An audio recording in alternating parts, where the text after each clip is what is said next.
Bonsoir et bienvenue dans ce nouveau rendez-vous de Metz Actu. Ce soir, nous allons à la rencontre des animateurs d'une association très active sur le secteur de Borny, La Passerelle. Avec nous ce soir, le président François Bataille et le directeur de l'association Cédric Rouillon.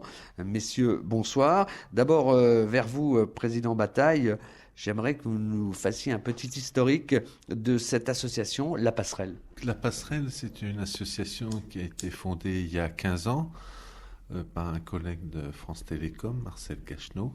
C'était les tout débuts d'Internet et c'était la volonté de partager les nouvelles technologies, Internet qui arrivait au travers de partenariats avec de nombreuses associations au service des plus défavorisés. Internet, depuis, a explosé. Il n'y a pas un ménage qui n'utilise pas Internet d'une manière ou d'une autre, que ce soit au bureau ou à titre personnel, voire même sur ce que l'on appelle les objets mobiles, les tablettes, les portables. La téléphonie a fait énormément de progrès. Est-ce encore d'actualité d'essayer de former le public à l'utilisation, voire la bonne utilisation d'Internet? Nous sommes adaptés à toutes les évolutions. Nos actions aussi ont évolué avec les technologies. On a de plus en plus d'autres associations, institutions partenaires. Et puis aussi, nous sommes tournés aussi vers la vidéo, de faire des reportages sur tout ce qui se faisait, de positif sur les partenaires, les actualités du quartier. Aussi, nous avons utilisé la technologie aussi, par exemple, en faisant des CV multimédia pour les demandeurs d'emploi, de pouvoir les filmer dans ce qu'ils savaient faire, les accompagner et de pouvoir donner des vidéos aux employeurs éventuels. Président Bataille, avant de parler de ces nouveaux projets-là qui ont émergé depuis quelques mois, et puis d'ailleurs on déclinera tout cela tout à l'heure avec le directeur de la passerelle, question, il est vrai que tout à l'heure dans mon propos liminaire, j'avais l'air de dire que tout le monde avait accès à Internet. Or, certaines populations, et plus particulièrement peut-être à Borny, sont victimes de ce que l'on appelle la fracture numérique. Finalement, votre association était plutôt en avance en étant lancée dans les années 90 et elle continue et elle a tout lieu d'être présente encore sur le terrain pour justement combattre cette fracture numérique. Oui, bien sûr, il fallait bien sûr évoluer avec son temps, mais c'est vrai qu'on a encore affaire à des gens qui sont devant des démarches de plus en plus complexes pour les demandeurs d'emploi. On leur demande beaucoup de s'inscrire, d'aller se documenter sur Internet. Tout le monde n'a pas à disposition Internet. Tout le monde n'a peut-être pas non plus la maîtrise de l'outil. Et c'est la maîtrise de l'outil. C'est pour ça que nous avons des ateliers. Pour ça. C'est-à-dire que quand des demandeurs d'emploi s'inscrivent dans notre démarche de CV multimédia, où il y a une prise en charge totale de la personne au niveau, évidemment, des ateliers informatiques, aussi avec nos partenaires de l'association La Clé, des fois dans des problèmes d'écoute, parce que les gens peuvent être en détresse aussi. Et donc ça dépasse nos compétences techniques, c'est pour ça qu'on fait appel à des partenaires compétents. Il y a aussi des ateliers sur l'image de soi avec d'autres partenaires qui s'appellent les petits bouts, etc. pour amener la personne à être suivie en globalité, d'avoir son projet propre, d'avoir des correspondants qui le suivent de bout en bout. Alors tout à l'heure, nous parlerons de cette opération Buzz Borny et nous le ferons avec le directeur de l'association Passerelle. Quelle est la nature des populations que vous rencontrez qui viennent fréquenter cette association Passerelle ici à Borny, rue de Normandie? Alors nous essayons de nous adresser à tout le monde. On a donc, je vous parlais là des CV multimédia avec des demandeurs d'emploi, plutôt une population donc d'adultes. Les trois axes de la passerelle, c'est donc l'emploi, la réussite éducative et la citoyenneté. Du point de vue réussite éducative, nous avons, nous faisons de l'aide aux devoirs, hein, des actions avec d'autres associations sur l'aide à la parentalité. Nous allons faire aussi avec la MJC, aussi en lien avec Bornibus, des actions par rapport aux décrocheurs scolaires. Donc là, plus un public d'adolescents. Donc au fur et à mesure des actions qu'on mène, on essaie de s'adresser à tous les acteurs du quartier et aussi, par exemple, aussi à d'autres acteurs comme les comités de quartier, aussi, les habitants qui s'impliquent dans la vie du quartier. Président Bataille, comment vous faites pour identifier les populations qui peuvent avoir besoin de vous? Est-ce vous qui les identifiez? Est-ce un travail avec des assistants et des assistantes sociales? Est-ce des gens qui viennent spontanément vous voir? Au niveau des enfants, c'est souvent une demande en lien avec le système scolaire, hein, les directeurs d'école. Hein.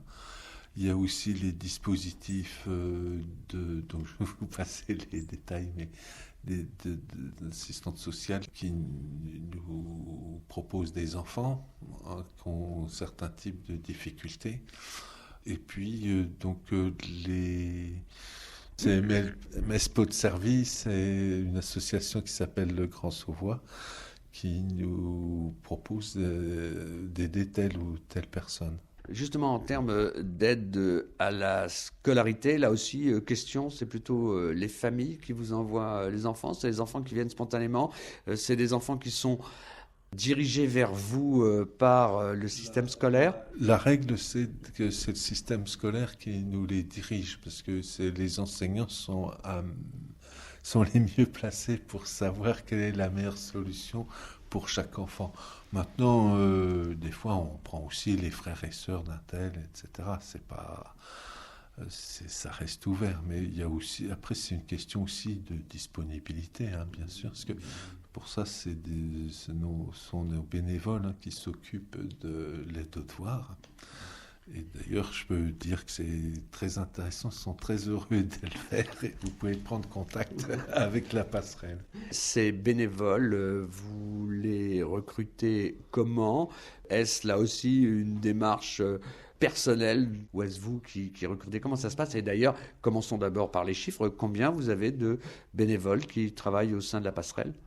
Oui, pour les enfants qu'on a à l'aide aux devoirs, ça se fait avec les enseignants, bien sûr, mais aussi avec les parents. Donc, ce qu'on veut construire, c'est un triangle de réussite éducative avec la passerelle d'un côté, les enseignants et les parents. Éventuellement aussi les assistants sociaux. Combien de personnes travaillent au sein de votre association en dehors des bénévoles? Alors, en dehors des bénévoles, nous avons constitué une équipe de 4 personnes avec le directeur, une animatrice multimédia qui fait le suivi surtout avec les demandeurs d'emploi et les enfants. Et nous avons une conceptrice audiovisuelle qui va nous rejoindre au mois de décembre.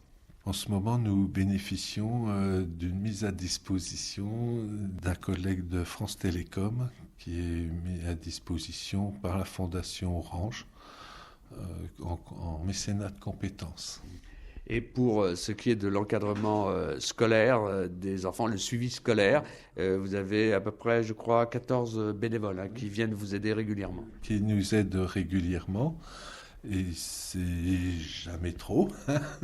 Alors justement, si vous avez envie, Président, de lancer un appel, profitez de ce rendez-vous sur l'antenne de Jéricho pour le faire. C'est surtout d'avoir envie d'écouter les enfants et puis de participer à leur réussite, quoi. Hein. Alors là, souvent, nous avons beaucoup de jeunes retraités et aussi, à l'inverse aussi, beaucoup de jeunes d'une vingtaine d'années. Et les deux générations, là, sont très complices et s'entendent très bien. Comment le public s'est-il approprié cette association et trouvez-vous que, justement, ce public se l'approprie suffisamment ? C'est toujours difficile d'aller vers les autres et de se faire comprendre d'une manière générale. Mais à force de persévérance, on est de plus en plus reconnu dans la rue. Il y en a les anciens de l'aide aux devoirs qui maintenant ils étaient là il y a 10 ans et ils nous reconnaissent. On a une reconnaissance qui se fait petit à petit. Et on espère aussi que ça se développera grâce à notre site dont nous allons parler maintenant. Très bien, merci François Bataille, président de l'association La Passerelle. On va marquer une pause et l'on va rejoindre dans quelques instants le directeur de cette association ici à Borny, rue de Normandie. Nous serons en compagnie de Cédric Rouillon.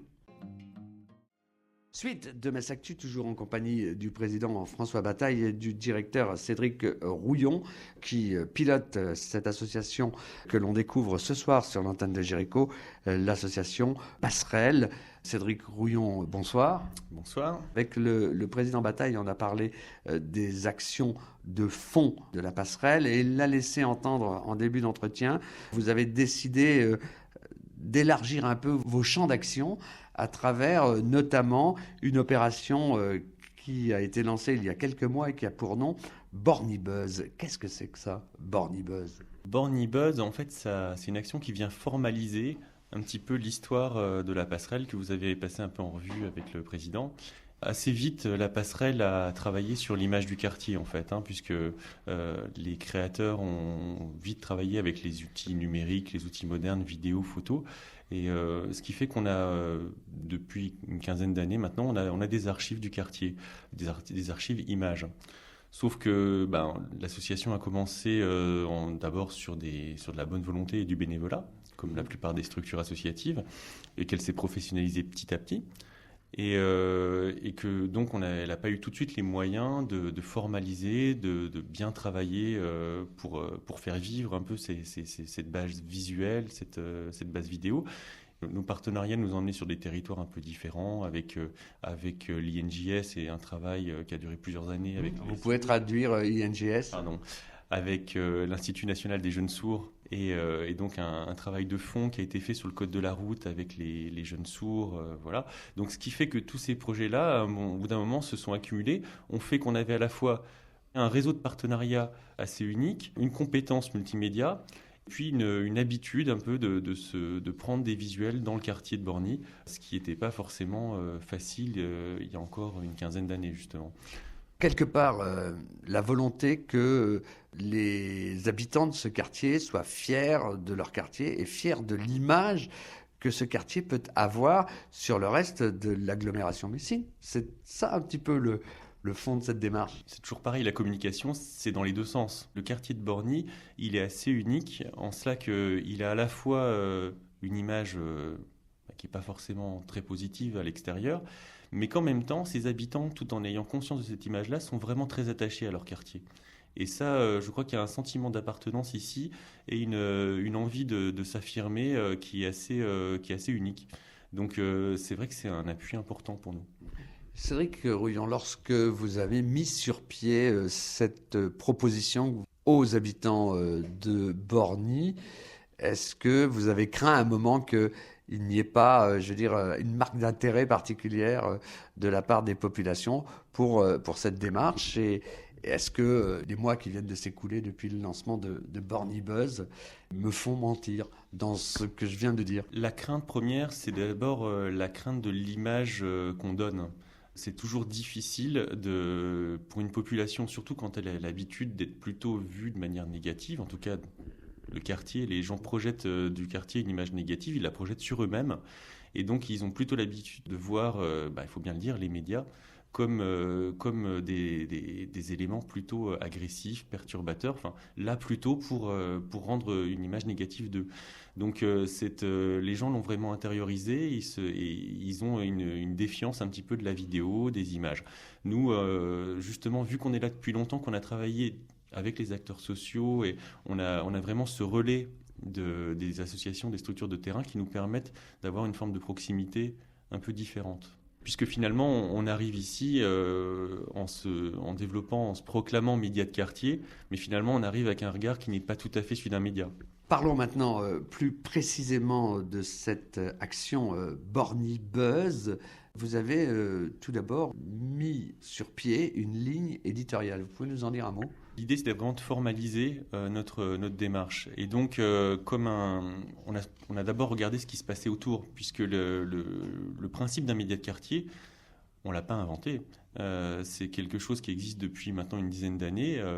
Il y a des gens qui ont fait un formidable travail. On pense au Bondy Blog, qui est très connu en région parisienne. Et donc, il y a beaucoup de médias quartiers comme ça qui sont arrivés avec l'idée qui ont fait suite aux émeutes de la fin des années 90 et qui marquaient simplement le besoin des quartiers de s'exprimer à un moment donné.